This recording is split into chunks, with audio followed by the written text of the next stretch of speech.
আসসালামু আলাইকুম। আশা করছি যে যেখান থেকে দেখছেন অনেক অনেক ভালো আছেন, সুস্থ আছেন। আজকে আমি নিয়ে এসেছি পাকিস্তানের একটা খুবই জনপ্রিয় খাবার, পেশোয়ারি মাটন। আমার এখানে বলা হয়ে থাকে মশলা ছাড়া মাংস। চাইলে বিফ দিয়েও তৈরি করে নেওয়া যেতে পারে এই চমৎকার মজার রেসিপিটা। তবে চলুন শুরু করা যাক মশলাবিহীন এই মাংসের রেসিপিটা। এখানে আমি খুব ভালো করে ধুয়ে পরিষ্কার করে নিয়েছি 2 কেজি মাটন। দিয়ে দিব স্বাদমতো লবণ। এখানে আমি 2 চা চামচ লবণ ব্যবহার করব।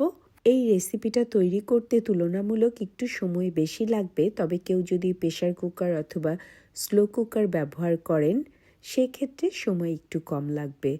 তবে এই রেসিপির প্রিপারেশন খুবই অল্প সময় লাগে। দিয়ে দিয়েছি 1 টেবিল চামচ কালো গোলমরিচ, আপনারা চাইলে গুঁড়োটাও ব্যবহার করতে পারেন, সেক্ষেত্রে পরিমাণটা একটু কম হবে।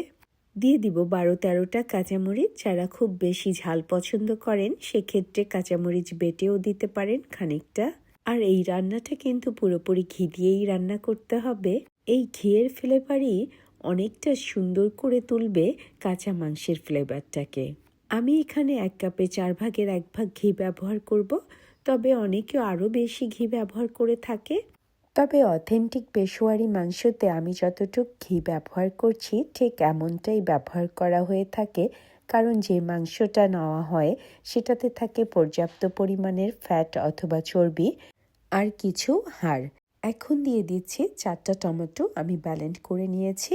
সাধারণত এখানে গোটা টমেটো ব্যবহার করা হয়ে থাকে। যখন হয়ে যায় তখন স্পুনের সাহায্যে সেটাকে ম্যাশ করে নেওয়া হয়, কিন্তু আমার কাছে মনে হয় যদি একটু বেটে দেওয়া হয় বা ব্যালেন্ড করে দেওয়া হয় সেটা খুব সুন্দরভাবে আরও বেশি স্বাদ বাড়াতে সাহায্য করে। এখানে আমি মাটনের লেগের মাংস নিয়েছি। এই মাংসতে রয়েছে পর্যাপ্ত পরিমাণের চর্বি আর হাড়, তবে কেউ চাইলে আরেকটু বড় বড় পিস করেও নিতে পারেন। সুন্দর করে সমস্ত কিছু আমি মিশিয়ে দিচ্ছি। খুব ভালোভাবে মেশানো হয়ে গেছে। এবার আমি দিয়ে দেব 2টা গোটা রসুন। রসুনের মাথায় যেরকম শিকড়ের মতো থাকে সেটাকে আমি নাইফের সাহায্যে কেটে নিয়েছি। ভালো করে ধুয়ে আমি 2টো রসুন দিয়ে দিব আর দিয়ে দিব একটা পুরো গোটা পেঁয়াজ। এই রসুন আর পেঁয়াজ থেকে কিছুই বের হবে না, তবে খুব ভালো করে সেদ্ধ হয়ে নরম হয়ে যাবে, যেটা কিনা এই পেশোয়ারি মাংসের সাথে খেতে চমৎকার লাগে। রেস্টুরেন্টগুলোতে এভাবেই সার্ভ করে থাকে। দিয়ে দিয়েছি 2 কাপ পানি। যারা মাংসটাকে ভালো করে ধুয়ে পানি ঝরিয়ে নেবেন তারা চাইলে আরেকটু বেশিও পানি ব্যবহার করতে পারেন। সমস্ত কিছু দেওয়া হয়ে গেছে। এবার ঢাকনা দিয়ে ঢেকে দিব 1.5 ঘন্টার জন্য।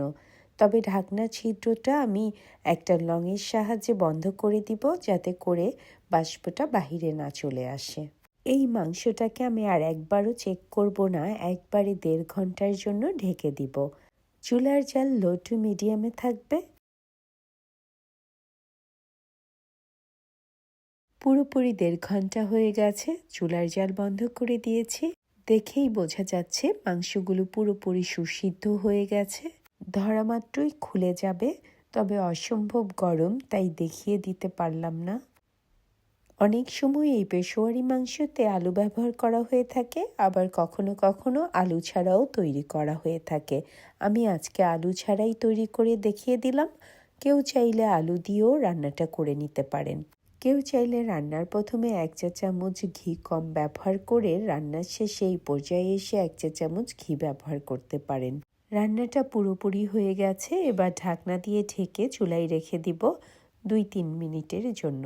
2-3 মিনিট হয়ে গেছে। একটা মাটির পাতিলে উঠিয়ে নিয়েছি। তৈরি হয়ে গেল অথেন্টিক পাকিস্তানি পেশোয়ারি মাটন। যদি আমার চমৎকার মজার লোভনীয় অথেন্টিক পাকিস্তানি পেশোয়ারি মাটনের রেসিপিটা আপনাদের ভালো লাগে তবে অবশ্যই একটা লাইক, কমেন্ট অ্যান্ড সাবস্ক্রাইব করে আমার পাশে থাকবেন। আপনারা সবাই অনেক অনেক ভালো থাকবেন। আল্লাহ হাফেজ।